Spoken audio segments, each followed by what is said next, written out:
Le nouveau monde n'arrivera pas. Il est en train de naître en nous. Texte de Stéphane Thomas Berbudo. Aujourd'hui, on lui a écrit. Je regardais la série Chosen. Au début de la saison 2, Jésus dit que bientôt les hommes vivront heureux, que la lumière a gagné l'ombre. Et pourtant, 2000 ans après, on en est loin. Pourquoi?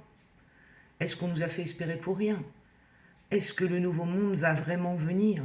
Ou est-ce qu'on nous berce d'illusions pour mieux nous faire accepter cette prison? Ce message, il l'a reçu comme un cri du cœur et il sait qu'il résonne en beaucoup d'entre nous. Non, on ne t'a pas menti, mais on t'a mal expliqué où se trouve la promesse. Le nouveau monde n'est pas un pays à visiter, pas une date dans le calendrier, pas un miracle tombé du ciel. Il ne viendra pas d'un gouvernement ni d'une révolution extérieure. Le nouveau monde est une fréquence, une conscience, une vibration intérieure qui change toute ta manière d'exister. Et oui, il met du temps à se rendre visible parce qu'il doit être construit d'abord dans chaque être. L'histoire ne se répète pas, elle se rejoue différemment.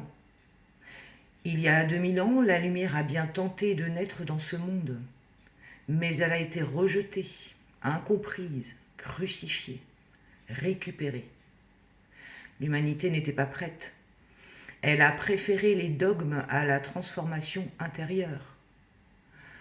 Aujourd'hui, la même scène se rejoue, mais cette fois, des milliers, des millions d'âmes s'éveillent.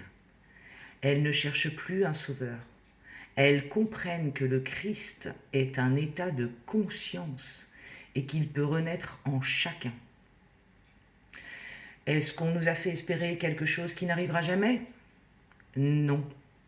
Mais le temps terrestre n'est pas le temps de l'âme. Ce que tu ressens, cette lassitude, cette révolte, ce doute, c'est le choc entre la mémoire du futur que tu portes et le monde encore en décalage autour de toi. Tu n'as pas rêvé, tu n'es pas fou, tu ne te fais pas avoir. Tu ressens un monde à venir qui est déjà là, mais encore invisible aux yeux non préparés. Et ça, c'est le signe que tu fais partie de ceux qui l'ouvrent. Non, l'être humain n'est pas incapable de changer, mais il doit choisir de le faire. Et ça, personne ne peut le forcer. Le nouveau monde ne s'impose pas. Il émergera des consciences alignées, une par une.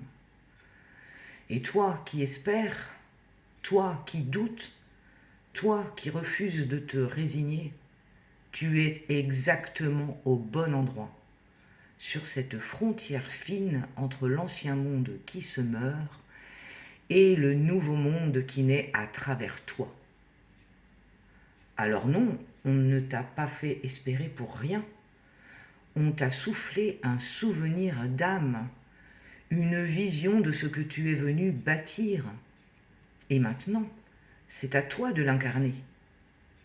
Pas à grande échelle, pas en sauveur du monde, mais dans ton quotidien, par ta fréquence, par tes choix, par ton regard, par tes actes.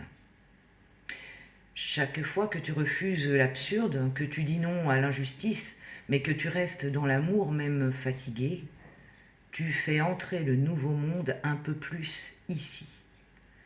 Et à force d'être plusieurs à le faire, ce monde deviendra visible. Le nouveau monde n'arrivera pas. Il est en train de naître et il passe par toi. Merci de ne pas avoir renoncé. Merci d'y croire encore. Merci d'être encore debout. Tu n'es pas seul.